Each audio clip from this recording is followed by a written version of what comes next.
لله نحمده ونستعينه ونستغفره ونؤمن به ونتوكل عليه ونعوذ بالله من شرور أنفسنا ومن سيئات أعمالنا من يهده الله فلا مضل له ومن يضلله فلا هادي له ونشهد أن لا إله إلا الله وحده لا شريك له ونشهد أن سيدنا ومولانا وحبيبنا وشفيعنا ونبينا محمدا عبده ورسوله أما بعد قال الله عز وجل في القرآن المجيد والفرقان الحميد أعوذ بالله من الشيطان الرجيم بسم الله الرحمن الرحيم تبارك الذي بيده الملك وهو على كل شيء قدير الذي خلق الموت والحياة ليبلوكم أيكم أحسن عملا وهو العزيز الغفور صدق الله العظيم. وجاء في الحديث الصحيح عن رسول الله صلى الله عليه وسلم أنه قال إن الشيطان ذيب الإنسان كذيب الغنم يأخذ الشاة القاسية والناحية فإياكم والشعاب وعليكم بالجماعة والعامة والمسجد أو كما قال عليه الصلاة والسلام.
انسانی زندگی کے تین ادوار ہیں، تین مراحل ہیں.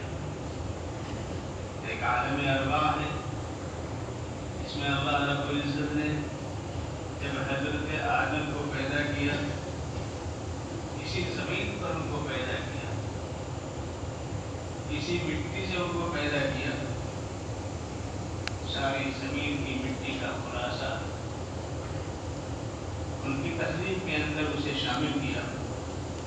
اور جب حضرت آدم کی تخلیق ہو گئی تو اللہ رب العزت نے ان کو رہائش کے لیے، سکونت کے لیے اس مسکن کا انتخاب کیا وہ جنت. تو اس زمین سے آسمان کی طرف ان کو لے جایا گیا اور وہاں ان کو سکونت دی گئی. اس سکونت میں جو چیز مانے تھی وہ تنہائی تھی. انسان تنہائی کی زندگی نہیں بسر کر سکتا ہے. تنہائی کی زندگی اس کے لیے اجیرت ہے. وہ ایک سماجی زندگی کا خواہش مند ہوتا ہے جس میں اس کے ساتھ اس کے آل و اولاد، اس کے احباب و رفقا، اس کے ماتحت لوگ ہوں یا اس سے بڑے اس کے سرپرست ہوں. ایک معاشرتی اور سماجی زندگی اس کے پیش نظر ہوتی ہے. اسی لیے آپ دیکھتے ہیں کہ اس معاشرتی اور سماجی زندگی سے جب کسی کو جیل میں کوٹری میں ڈال دیا جاتا ہے تو اس کو سزا سے تعبیر کرتے ہیں. بیل کو رکھ